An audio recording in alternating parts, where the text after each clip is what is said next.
Hello everyone and welcome to a new lecture in our functions in R. This knowledge about functions is very necessary for anyone looking to learn R, beginning to learn R. What are functions exactly? Functions are a code block that is executed when it is called. It is not executed when it is not called, it is only executed when it is called. To functions you can pass data, and inside the functions you can compute or do various computations based on this data and return the result. The data that you pass into a function is called as a parameter or an argument depending on whose perspective you look at it from. Okay, so now that the function's definition is clear, now let's see how we can create a function in R. And to do this, we open the R console, zoom in a bit. Yeah, so let us say we want to create a function called myfunc. We can do that by writing the function keyword, open parenthesis, and if there is any parameter or argument that we want this function to have, we can mention those here. Now, since this function is just for demonstration purpose, we will not include any parameter or argument, and thus we can simply have an empty parenthesis. Then we open a curly brace. Now, within curly braces, whatever we write is inside this function's definition. Just for demonstration sake, let us say we want to just print out a string inside the myfunc function, and we end this function definition by closing the curly braces and pressing enter. Okay, now we have created a function called myfunc. Okay, so now how can we call this function? We can call this function by simply writing the name of the function and parenthesis. Now, had this function accepted parameters or arguments, we would have specified them inside the parenthesis, but since this function does not accept any, an empty parenthesis is written after the name of the function. And now when I press enter, you see that I get the output inside the myfunc function, which is what I had declared the function to do, print inside the myfunc function. Okay, so now let us see how we can add arguments to the function definition. The example we just saw was a simple function that did not take any parameters or arguments. Now let us say we want our function to take an argument. How can we do that? Well, first of all, you should know that a function can take as many arguments as you want. It can take 1, 2, 3 or even 100. All the arguments that you want the function to take have to be separated by a comma. If you are following the style guide, a comma and a space, but a comma is mandatory. Okay, so now let us say we wanted our function to take an argument called fname. So we can do that by writing myfunc arrow sign for assignment function keyword, and within parenthesis we write the name of the argument we want the function to take, fname in this case, and we open the curly braces. Now we can simply say print paste hello, and we write the name of the argument that we just declared the function with, fname, and we declare this function. So now while calling this function, we will have to supply a value, an argument, in place of the fname parameter. So let us say I give my first name Vaibhav to this function. When I press enter, I get output hello Vaibhav, which is print paste hello comma fname.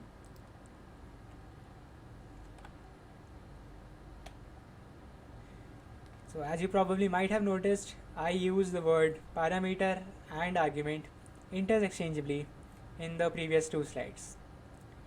This is because both of them eventually mean the same thing: information that is passed inside a function into a function. If you look from the function's perspective, a parameter is the variable that is written between the parentheses after the function keyword.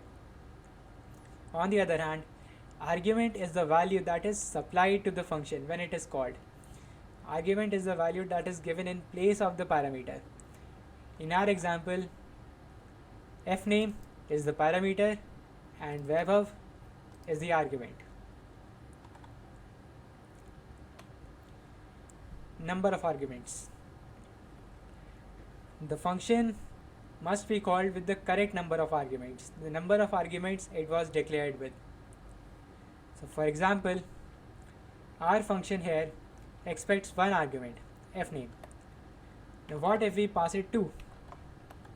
Let us say I pass it webhub and webhub2. What will I do now? What will I get now? Well, I get an error, unused argument webhub2, which means that I had supplied an extra argument. But what if I did not pass any argument, which is less than the number of arguments I declared the function with? Well, I get another error. Argument fname is missing with no default. This error brings up the concept of default values. Okay, I've shown you these two examples. Yeah, so now let us talk about the default values. Now the body of the function will remain the same. Now you will see that when I pass myfunc webhub, I get hello webhub as output, which is logical, print paste hello comma webhub. But what if I pass webhub2? Okay, I get the correct output, hello webhub2. But what if I pass no argument? It should have errored out. Earlier we saw argument fname is missing with no default. But this time we have a default, the string webhub. What will happen now? Let us see. When I press enter, I get no error. Instead, I get the output hello webhub. And this is because the fname took the value webhub when no value was explicitly specified or supplied to this.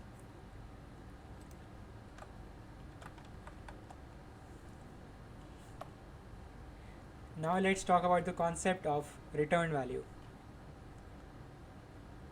Return value is the value, much like the name suggests, the value that is returned from a function. So let us say we have our function, but instead of printing paste hello comma name, it returns paste hello comma name, and you can specify what the function returns by writing the return value inside the parenthesis after the return keyword. Return parenthesis paste parenthesis hello comma fname. And now we close the curly braces. Okay, so now what will myfunc webhub return?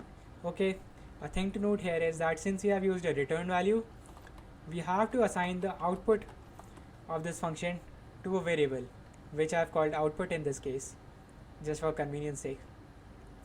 Okay, so output, and we assign it the value of myfunc with the fname webhub. Okay, we did not get any output printed to the screen, and that is logical because we are redirecting it to the variable output. Now let us examine the contents of the variable output. Okay, we see that it is hello comma webhub. Had we written output, had we assigned output the value of myfunc with the argument webhub2, output would have contained hello webhub2. So now I hope you see the usefulness and the practicality of the return statement. Nested functions. This is a very important concept in functions, not just in R but in most of the programming languages. Nested functions are functions that are inside another functions. inside other functions. You can create a nested function either by calling a function within another function or by explicitly writing a function within another function. Okay, so let us say we want an example of the first case when we are calling a function within another function. So we declare a function to take two parameters x and y, and this function will return x plus y. Seems like a simple enough function. My func, you can see, return x plus y. Seems like a very innocent and a simple function. But what if I told you, and you can in fact call it like this, my func 2 comma 3 should give you return 2 plus 3 5. So my func 2 comma 3 should give you 5 as output, and you get 5 as output. But what if 2 comma 3, the values you are giving, the arguments you are providing, are the result of another function call? So let us say the values we want to give to the myfunc function, the arguments we wish to give, are the return values of myfunc 1 comma 2 and myfunc 3 comma 4. We can do that easily. We just need to call this function where we are specifying the argument. So in place of 2 I write myfunc 1 comma 2, and in place of 3 I write myfunc 3 comma 4, and when I press enter I get 10 as output. And this is very logical, because you see, what will myfunc 1 comma 2 return? It will return 1 plus 2, which is 3. And what will myfunc 3 comma 4 return? It will return 3 plus 4, 7. Lastly, what will myfunc 3 comma 7 return? 3 plus 7, which is 10, which is what we see printed on our terminal window. Okay, I have explained this example. Yeah, so we had another type of nested functions where we declare a function within another function. We write a function within another function. Okay, so let us say we had a function called outer func that takes one argument, x. Now inside this function I have declared another function, inner func. This function takes a different parameter, y. Now we wish to return the value x plus y from inner func, and the return value of outer func is inner func. Okay, so this function definition might seem a little convoluted to you, but I will explain how this function works by taking a value as an example. So in order to explain how this function works, I will have to use an output variable and assign this variable the value of outer func with the argument, with any numeric argument. Let us use 1 here for convenience sake and for ease of explanation. Okay, so when you examine output is the function y return x plus y. But note here x has the value 1 because we gave the output value outer func with the argument 1.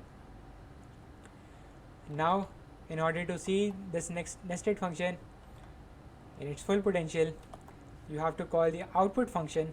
Output here will be another function, because remember, outer func will return a function, inner func.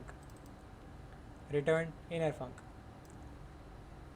So when you call output and you give it an argument 2, you get 3 as output. Now let me explain what happened here. This might seem a little confusing and daunting. Okay, so to start off, we gave outer func the argument 1. Thus x is 1. Here also x is 1. Return 1 plus y. and when we called output with the argument 2, we gave y the value 2. So return 1 plus 2, which means 3, and return inner func returns 3, and outer func returns inner func, which in turn returns 3, and that is why our output is 3. I hope this made some sense to you. If you have any questions, feel free to leave it in the comment section below, and I'll be happy to get to you, assist you. Explain this function. Okay, now let us talk about the important concept of recursion. R allows function recursion. What recursion means is a function calling itself. Recursion is a very common mathematical and programming construct, and you'll see that it is used very often in corporate code and open source code as well. Recursion allows you to loop through data to reach a result. The factorial function is a very famous example of recursion, and if you want to, I recommend you to go ahead and try writing the factorial function in R using recursion. The developer, whoever is writing the R code, should be very careful while using recursion. This is because even a simple mistake can make your function evaluate endlessly, and this means that your program or your computer will consume a lot of memory and energy. However, when you do manage to write recursion correctly, when you manage to implement it correctly, it can be a very powerful tool and a very elegant approach to programming. If you are a new developer or you are new to R, getting used to recursion can take some time, but I strongly recommend you to get used to it because this will pay a lot of dividends in the future. Now we will explore recursion with the help of the try recursion function. And here is the function in front of you. I will now go ahead and write this function on R console just so we can explore how it works. So try recursion function. Okay, sorry. Now if k is greater than 0, we wish to recurse. We assign the result the value of k plus try recursion with the argument k minus 1, and we print the result. Else, if k is not greater than 0, if it is either 0 or negative, oops, I forgot to close the curly braces. Yeah, else result is equal to 0 and you print the result.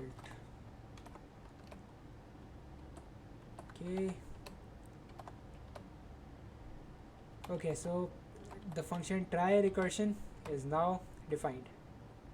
As you can see, I have highlighted it. And now the if statement, if k is greater than 0, this is where recursion will happen. The highlighted code is where recursion happens. And now let us see what happens actually when we supply it a positive argument. For convenience sake and for ease of explanation, let us supply it with the argument 3. And when I do that and I press enter, I get in the output 0136. I recommend you to pause the video and try to reason about how I got this output. Okay, I hope that you did so. If you have any questions, feel free to leave it in the comment section below, and I will definitely help you resolve your queries. Okay, thank you. I recommend you to once again practice the concepts of nested loops nested functions, sorry, and recursion in great detail, because these will help you in your future with R. Okay, bye. See you in the next lecture. Bye.